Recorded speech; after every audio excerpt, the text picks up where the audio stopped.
Ladies and gentlemen, it is my honour now to invite the Honourable Prime Minister of India, Shri Narendra Modi, to share his thoughts with us.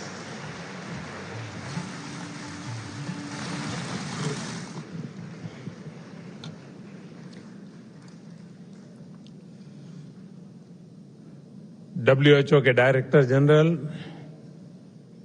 हमारे तुलसी भाई, doctor Tedros, केंद्रीय स्वास्थ्य में मेरे साथी मंत्री JP Nadda ji,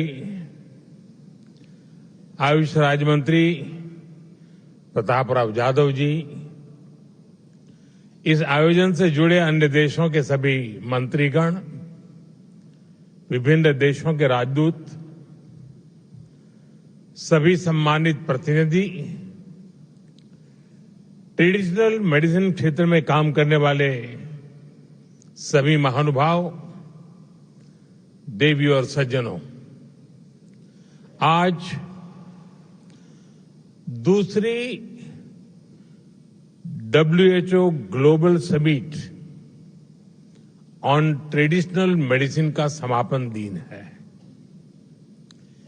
पिछले 3 दिनों में यहां पारंपरिक चिकित्सा के क्षेत्र से जुड़े दुनिया भर के एक्सपर्ट्स ने गंभीर और सार्थक चर्चा की है। मुझे खुशी है कि भारत इसके लिए एक मजबूत प्लेटफॉर्म का काम कर रहा है और इसमें WHO की भी सक्रिय भूमिका रही है।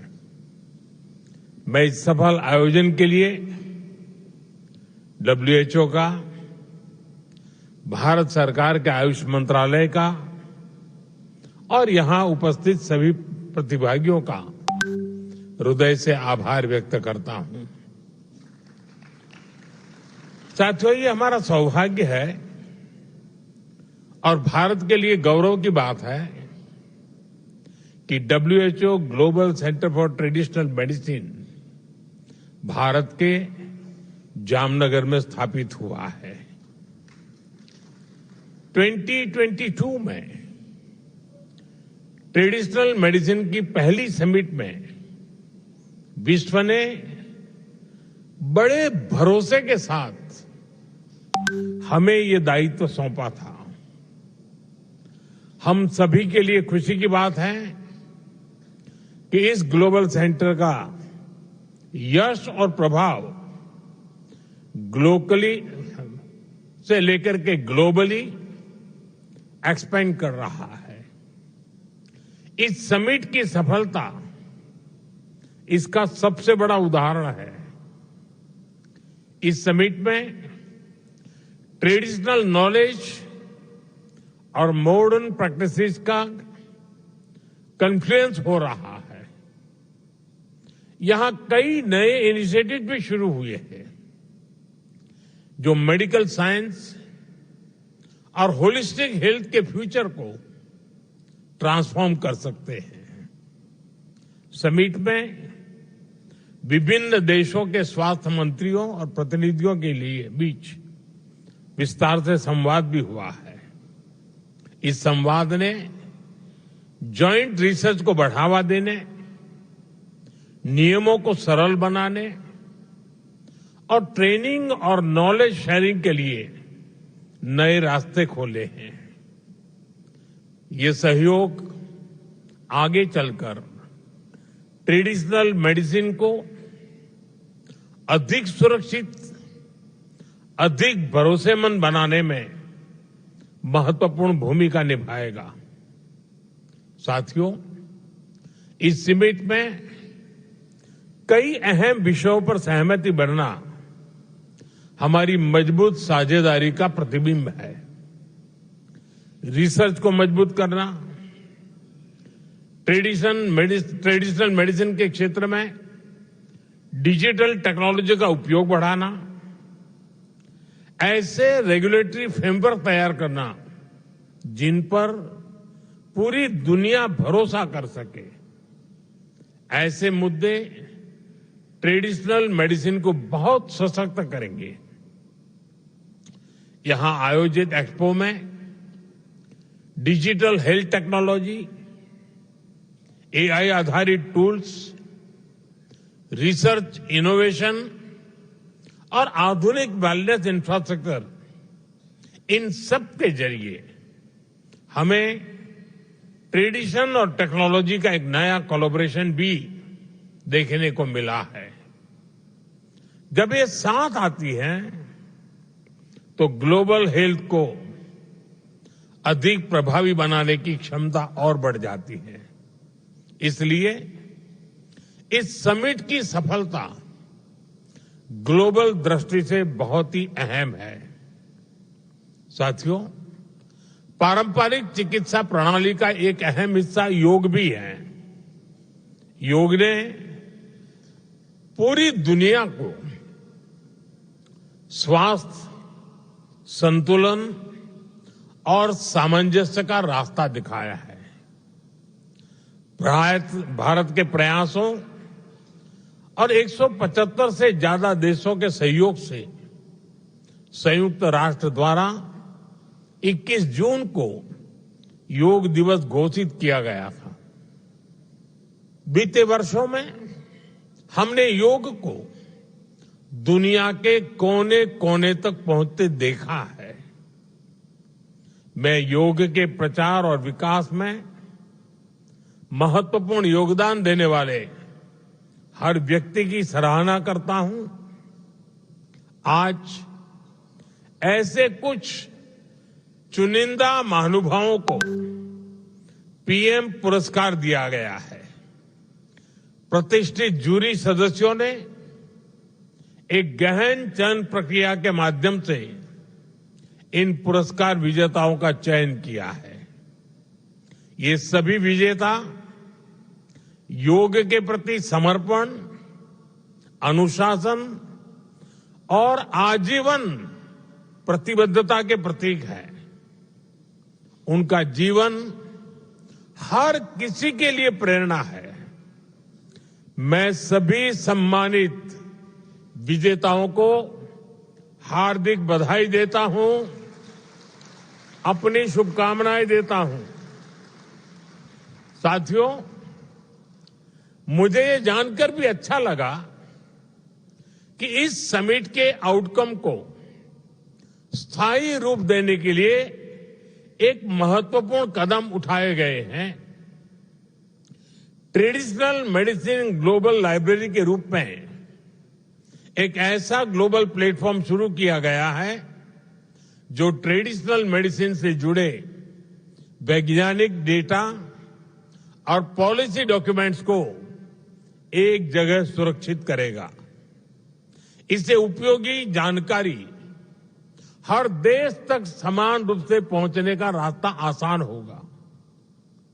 इस लाइब्रेरी की घोषणा भारत की G20 प्रेसिडेंसी के दौरान पहली WHO ग्लोबल समिट में की गई थी। आज ये संकल्प साकार हो गया है। साथियों, यहां अलग अलग देशों के स्वास्थ्य मंत्रियों ने ग्लोबल पार्टनरशिप का एक बेहतरीन उदाहरण प्रस्तुत किया है।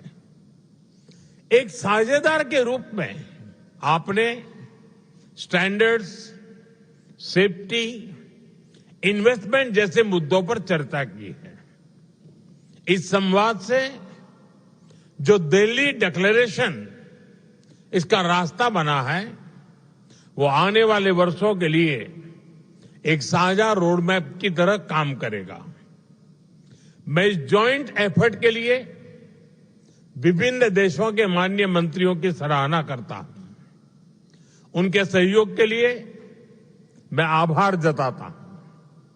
साथियों, आज दिल्ली में WHO के south east Asia region office का उद्घाटन भी किया गया है। ये भारत की तरफ से एक विनम्र उपहार है। ये एक ऐसा ग्लोबल हब है जहां से रिसर्च, रेगुलेशन और कैपेसिटी बिल्डिंग को बढ़ावा मिलेगा।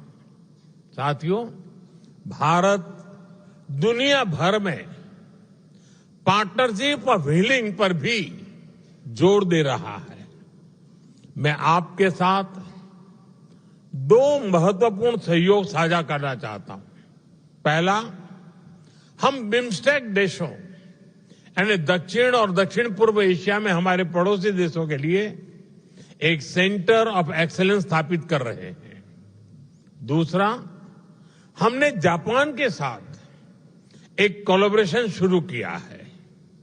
ये विज्ञान, पारंपरिक पद्धतियां और स्वास्थ्य को एक साथ जोड़ने का प्रयास है। साथियों, इस बार इस समिट की थीम है restoring balance, the science and practice of health and wellbeing. Restoring balance ये होलिस्टिक हेल्थ का फाउंडेशन थॉट रहा है। आप सब एक्सपर्ट अच्छी तरह जानते हैं, आयुर्वेद में बैलेंस अर्थात संतुलन को स्वास्थ्य का पर्याय कहा गया है। जिसके शरीर में ये बैलेंस बना रहता है वही स्वस्थ है, वही हेल्दी है। आजकल हम देख रहे हैं डायबिटीज, हार्ट अटैक, डिप्रेशन से लेकर कैंसर तक अधिकांश बीमारियों के बैकग्राउंड में लाइफस्टाइल और इम्बैलेंसेस एक प्रमुख कारण नजर आ रहा है। Work life imbalance, diet imbalance, sleep imbalance, gut microbiome imbalance, calorie imbalance, emotional imbalance, आज कितनी ही ग्लोबल हेल्थ चैलेंजेस इन्हीं इम्बैलेंसेस से पैदा हो रहे हैं। स्टडीज भी यही प्रूव कर रही है, डेटा भी यही बता रहा है कि आप सब हेल्थ एक्सपर्ट्स कहीं बेहतर इन बातों को समझते हैं। लेकिन मैं इस बात पर जरूर जोर दूंगा कि रिस्टोरिंग बैलेंस आज ये केवल एक ग्लोबल कॉज ही नहीं है, बल्कि ये एक ग्लोबल अर्जेंसी भी है। इसे एड्रेस करने के लिए हमें और तेज गति से कदम उठाने होंगे। साथियों, 21वीं सदी के इस कालखंड में जीवन के संतुलन को बनाए रखने की चुनौती और भी बड़ी होने वाली है। टेक्नोलॉजी के नए युग की दस्तक एआई और रोबोटिक्स के रूप में ह्यूमन हिस्ट्री का सबसे बड़ा बदलाव आने वाले वर्षों में जिंदगी जीने के हमारे तरीके अभूतपूर्व तरीके से बदलने वाले हैं। इसलिए हमें ये भी ध्यान रखना होगा, जीवन शैली में अचानक से आ रहे इतने बड़े बदलाव, शारीरिक श्रम के बिना संसाधनों और सुविधाओं की सहूलियत, इससे ह्यूमन बॉडीज के लिए अप्रत्याशित चुनौतियां पैदा होने जा रही हैं। इसलिए ट्रेडिशनल हेल्थ केयर में हमें केवल वर्तमान की जरूरत पर ही नहीं फोकस नहीं करना है। हमारी साझा रिस्पांसिबिलिटी आने वाले फ्यूचर को लेकर के भी है। साथियों, जब पारंपरिक चिकित्सा की बात होती है तो एक सवाल स्वाभाविक रूप से सामने आता है। ये सवाल सुरक्षा और प्रमाण से जुड़ा है। भारत आज इस दिशा में भी लगातार काम कर रहा है। यहां इस समिट में आप सभी ने अश्वगंधा का उदाहरण देखा है। सदियों से इसका उपयोग हमारी पारंपरिक चिकित्सा प्रणालियों में होता रहा है। कोविड-19 के दौरान इसकी ग्लोबल डिमांड तेजी से बढ़ी और कई देशों में इसका उपयोग होने लगा। भारत अपनी रिसर्च और एविडेंस बेस्ड वैलिडेशन के माध्यम से अश्वगंधा को प्रामाणिक रूप से आगे बढ़ा रहा है। इस समिट के दौरान भी अश्वगंधा पर एक विशेष ग्लोबल डिस्कशन का आयोजन किया गया। इसमें इंटरनेशनल एक्सपर्ट ने इसकी सुरक्षा, गुणवत्ता और उपयोग पर गहराई से चर्चा की। भारत ऐसी टाइम टेस्टेड हब्स को ग्लोबल पब्लिक हेल्थ का हिस्सा बनाने के लिए पूरी तरह कमिटेड होकर काम कर रहा है। साथियों, ट्रेडिशनल मेडिसिन को लेकर एक धारणा थी कि इसकी भूमिका केवल वेलनेस या जीवन शैली तक सीमित है, लेकिन आज ये धारणा तेजी से बदल रही है। क्रिटिकल सिचुएशन में भी ट्रेडिशनल मेडिसिन प्रभावी भूमिका निभा सकती है। इसी सोच के साथ भारत इस क्षेत्र में आगे बढ़ रहा है। मुझे बताते हुए खुशी हो रही है कि आयुष मंत्रालय और WHO ट्रेडिशनल मेडिसिन सेंटर ने नई पहल की है। दोनों ने भारत में इंटीग्रेटिव कैंसर केयर को मजबूत करने के लिए एक जॉइंट एफर्ट्स किया है। इसके तहत पारंपरिक चिकित्सा प्रणालियों को आधुनिक कैंसर उपचार के साथ जोड़ने का प्रयास होगा। इस पहल से एविडेंस बेस्ड गाइडलाइन तैयार करने में भी मदद मिलेगी। भारत में कई अहम संस्थान स्वास्थ्य से जुड़े ऐसे ही गंभीर विषयों पर क्लिनिकल स्टडीज कर रहे हैं। इनमें एनीमिया, आर्थराइटिस और डायबिटीज जैसे विषय भी शामिल है। भारत में कई सारे स्टार्टअप भी इस क्षेत्र में आगे आए हैं। प्राचीन परंपरा के साथ युवा शक्ति जुड़ रही है। इन सभी प्रयासों से ट्रेडिशनल मेडिसिन एक नई ऊंचाई की तरफ बढ़ती दिख रही है। साथियों, आज पारंपरिक चिकित्सा एक निर्णायक मोड़ पर खड़ी है। दुनिया की बड़ी आबादी लंबे समय से इसका सहयोग लेती आई है, लेकिन फिर भी पारंपरिक चिकित्सा को वो स्थान नहीं मिल पाया था जितना उसमें सामर्थ्य है। इसलिए हमें विज्ञान के माध्यम से भरोसा जीतना होगा। हमें उसकी पहुंच को और व्यापक बनाना होगा। ये जिम्मेदारी किसी एक देश की नहीं है, ये हम सबका साझा दायित्व है। पिछले 3 दिनों में इस समिट में जो सहभागिता, जो संवाद और जो प्रतिबद्धता देखने को मिली है, उससे ये विश्वास गहरा हुआ है कि दुनिया इस दिशा में एक साथ आगे बढ़ने के लिए तैयार है।